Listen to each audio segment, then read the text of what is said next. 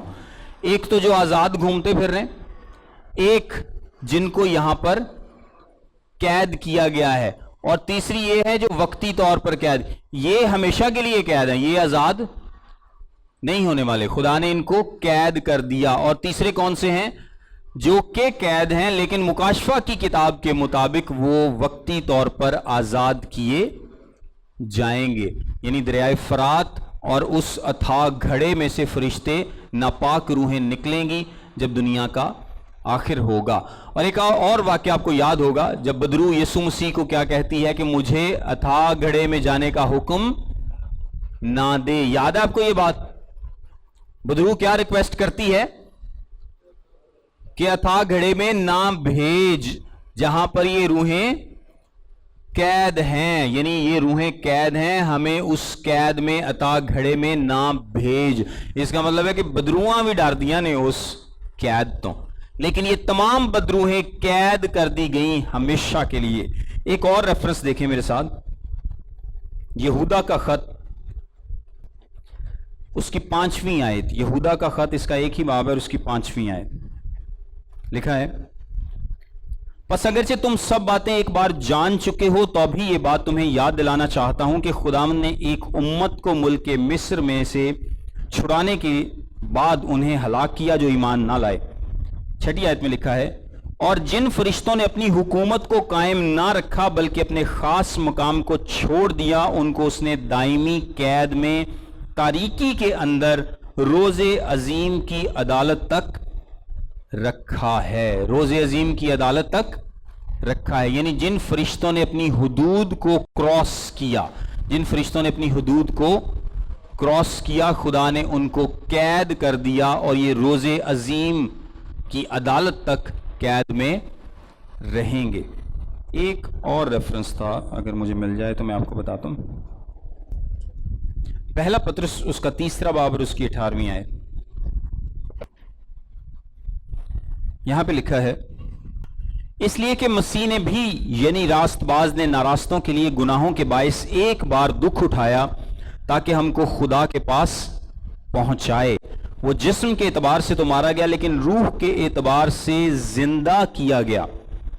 اسی میں اس نے جا کر ان قیدی روحوں میں منادی کی جو اس اگلے زمانے میں نافرمان تھیں، جب خدا نوح کے وقت میں تحمل کر کے ٹھہرا رہا تھا اور وہ کشتی تیار ہو رہی تھی جس پر سوار ہو کر تھوڑے سے آدمی یعنی 8 جانیں پانی کے وسیلے سے بچیں۔